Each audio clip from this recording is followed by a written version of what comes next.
مشاهدينا أسعد الله صباحكم بكل خير. أهلا بكم في هذا العدد الجديد من ركن الكتاب. يشرفني أن أستضيف وإياكم صبيحة اليوم البروفيسور بوغربال زهيدة، وهي أستاذة محاضرة صنف ألف ورئيسة مصلحة أندوتولوجي كونسيرفاتريس أودوتونسي بالمستشفى الجامعي مصطفى باشا، وهي أيضا أستاذة بكلية الطب لجامعة الجزائر واحد. أهلا بكم بروفيسور. نعرف أن لديكم العديد من الإصدارات والمقالات بمجلة سيدال العلمية تتحدث كلها عن مجال الطب وجراحة الأسنان، يعني مجال تخصصكم يعني بالتحديد. اليوم بين أيدينا مؤلفين علميين لكم. الأول يتحدث عن الأندوتولوجي بيدياتريك، والثاني حول التروماتيزم الفيودونتير، وهذين المؤلفين هما من إصدار الديوان الوطني للمطبوعات الجامعية. إذن كسؤال أولي نبتدئ به عدد اليوم بروفيسور، ما هي الخاصية التي أتيتم بها أو ما هو جديد هذين المؤلفين؟ La nouveauté, c'est que quand, par exemple, un enfant se présente avec une fracture de la couronne et que les parents ramènent ce fragment, on fait tout pour recoller, d'accord, restaurer et recoller ce fragment. C'est une nouveauté. Quand un enfant tombe et sa dent est expulsée, si les parents ramènent la dent, dans certaines conditions, on peut réimplanter cette dent. L'importance de conserver une dent sur l'arcade. L'importance de conserver les dents.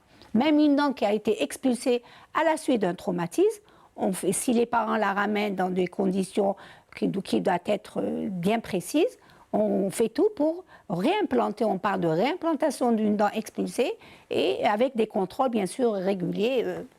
هناك نقطة أثارت اهتمامي بروفيسور، تحدثتم عن كيفية إعادة زراعة ضرس الطفل، يعني إذا تم وانتزع هذا الضرس يعني بطريقة ما يمكن إعادة زراعة هذا الضرس، وهذا ما تحدثتم عليه في هذا المؤلف حول التروماتيزم الفيودونتير. كيف يمكن إعادة زراعة هذا الضرس؟ Alors, les traumatismes dentaires, nous avons différents types de traumatismes dentaires. Je réponds à votre question. Dans le cas d'expulsion, l'enfant a subi un traumatisme, la dent est expulsée. D'abord, la dent permanente, peut-être, on parle de réimplanter, on remet la dent dans son alvéole. استوقفك بروفيسور في هذه النقطة. هل ممكن أن تعطونا فكرة يعني كيف يمكن للأولياء إحضار هذا الضرس الذي تم يعني الذي انتزع من مكانه يعني جراء حادث؟ كيف يمكن للأولياء، ما هي الشروط التي يمكن للأولياء أن يحضروا فيها هذا الضرس؟ L'IADP, du point de vue international, a établi des protocoles. C'est à vous, les médias, et à nous, médecins dentistes, qu'on devrait. Il y a des gestes d'urgence qu'il faut établir. Un enfant qui perd sa dent, aussi bien le pédiatre que les parents, doit savoir qu'il doit la mettre immédiatement. À la limite, il n'y a pas de sérum d'ondulé que l'on trouve à la maison.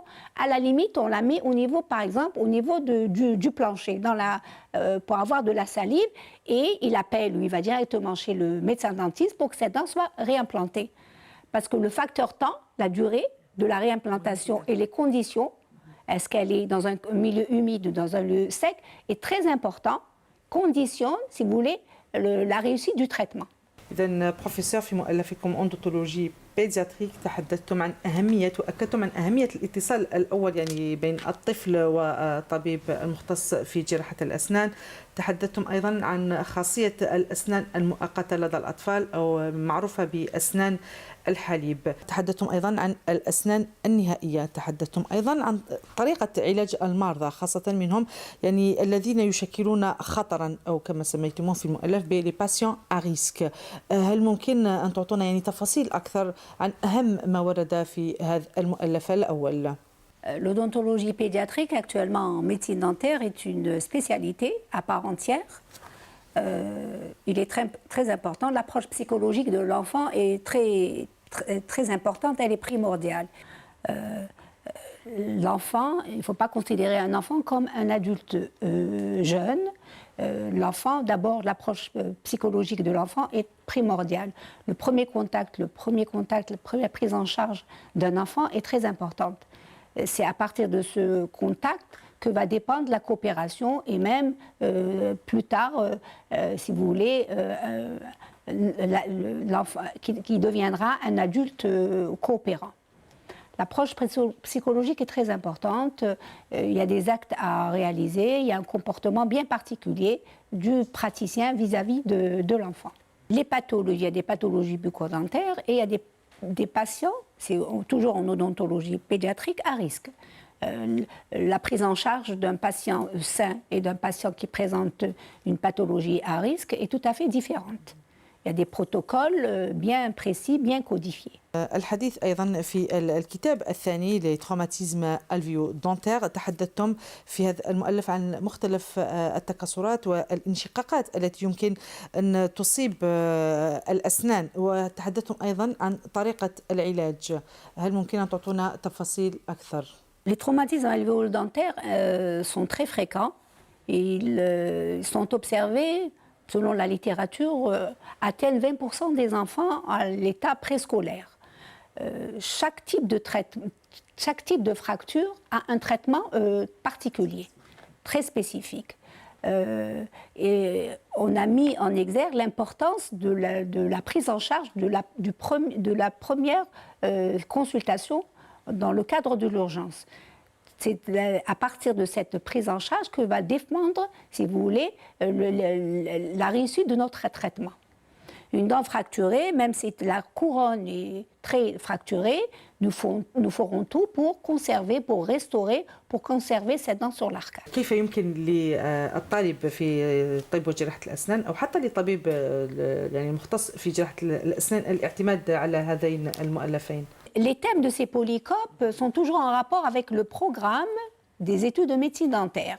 3e année, 4e année, même 5e année. En odontologie pédiatrique, en traumatologie, il y a des nouveautés. L'omnipraticien peut disposer, peut consulter ces ouvrages. نعرف أن للبروفيسور بوغربال العديد من المؤلفات العلمية إلى جانب هذين المؤلفين الذين هما بين أيدينا. هل لديكم مشاريع مستقبلية في ميدان التأليف؟ Grâce à l'OPU, il y a un ouvrage qui est en édition. Ça concerne l'endodontie, plus précisément la préparation canalaire. شكرا لكم بروفيسور على كل هذه التوضيحات. نلتقي معكم في أعداد مقبلة إن شاء الله ومؤلفات جديدة. Merci à vous. بهذا نأتي مشاهدينا الكرام إلى نهاية عدد اليوم. إلى اللقاء.